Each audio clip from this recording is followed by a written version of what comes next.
Who thought it would have been this quick? Matheus Cunha is coming to Manchester United. He's signed, sealed and delivered. Wow. Ruben Amorim said he was going to go into the market, get some players in.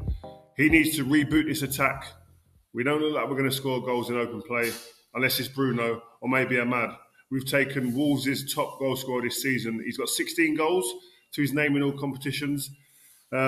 He has, I think, vitally important when you're talking about recruiting players. He's one of the players that I mentioned a few weeks ago.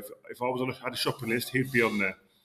And he knows the Premier League, so he doesn't even need no adaptation time. This is a huge factor, I think. If you're going to go and buy players from foreign leagues, from places that players that don't have the experience in the Premier League, there is always a risk.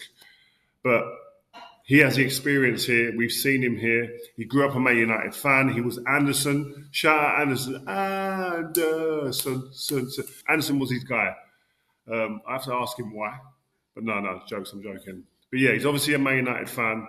And I'm hearing he's taking the number 10 shirt, which was Rashford's shirt. What does that mean for Marcus Rashford, man? So, I don't know. It said there's a lot of questions in terms that will be asked about that as well. It might answer a few questions, but 17 goals, 6 assists in 36 games for a Wolves team, I think is impressive. I think the recruitment team of Manchester United would have seen, and the coaches here and the players would have seen what he'd done to Man United at Old Trafford. He was slicing through Man United like a hot knife through butter at Old Trafford. And he looked like he had the power. Well, that's what he's got. Yeah, I think he fits a Ruben Amorim player profile perfectly. He's quick, he's dynamic, he's aggressive, he's capable of dropping deep and receiving the ball and transitioning with the ball, can pass, and he can threaten the opponents with a goal by running deep or coming short. So I think he's a type of player that Ruben Amorim has been crying out for in his squad. And with neither Højlund or Xerxes at the moment looking like the answer in advanced positions, I think he has a real opportunity to play across one of those front three positions quite easily. As a 9, as one of the guys off the sides, I think it'll be. He's a very good addition. Now, the problem we've got is that we've said this about many players coming into Manchester United over the last 10, 12 years. What a signing, excited, haven't produced. That old saying becomes a little bit of a graveyard for certain players. I hope that isn't the case with Matheus Cunha. Fingers crossed. But I think this is a great start to the transfer window. I think if I was the recruitment team now, if I was advising them on anything now, I'll be saying, please make sure you do not forget an experienced number 9. I'm not going to say names. I've said the names too many times. But I'd go and get a midfielder as well.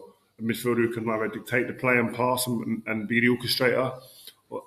But here, I think he also needs to have a little bit of legs as well about him. And I think that's what Ruben Amorim's teams are about. They do that. So those 2 players will be the next ones: a centre forward and a centre midfielder. Also a right back. I'm hearing Frimpong's going to Liverpool, which will hurt me a little bit. I've got to be honest. I think that he would fit the way that Ruben Amorim wants to play perfectly. But I have to say, I'm really, really excited about Cunha's signing. I'm happy with his signing. I'm happy with how aggressive we've been immediately, acting on it instantly. Go in and buy your player. Go in and get a player what you want. So, listen, the only thing I would say, when money's going to be tight in this window, 60 million, I think it's going to remain to be seen what type of work gets done when you're spending a big chunk like that. As much as I'm happy with it, it means there's going to be some going out of the door. And it means it's going to be probably somebody like Garnacho, Kobbie Mainoo, Garnacho or Kobbie Mainoo and Marcus Rashford will be the players that will be going, I think. So, when you look at it, 60 million is a lot of money. But where are you going to get players that can come in and affect your first team for less than that type of money? Unless you go into places like, I don't know, unless you're recruiting like a Brighton, who do it off data and have done magnificently and remarkably well in recent times. But I think he's a priority position. I think a centre forward's a priority position, and I think centre midfield's a priority position. So we get those 3 especially done and worked on. Hopefully, then things will start progressing next season. But listen, this is a good start. I'm going to have to love you and leave you guys. But this is the first real reaction of the transfer window with something being done. So I'll see you again. Well, the season is effectively over, but the 10-day mini summer transfer window is open. There's plenty going on already as clubs look to get their affairs in order ahead of the Club World Cup. And we could see some of the biggest deals of the entire summer over the next few days. Well, Bruno Fernandes, who's been linked with a move to Al Hilal, posted a cryptic message on social media this week.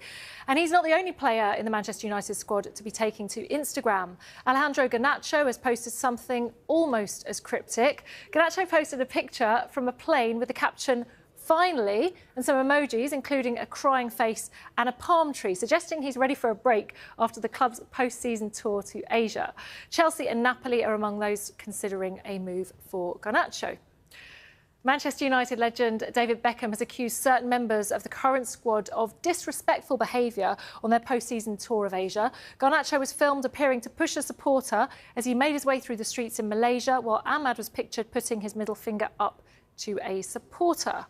Speaking on CBS, Beckham has said this: "It's tough times. I don't like seeing some of the things that are going on at the club. On the pitch, it's what counts. But in all honesty, I'm seeing a lot of things that are not okay in my eyes. As a fan, as a lover of Manchester United, you have to represent the badge. That's what it's all about. I've seen a lot of things where players are not acting in the right manner."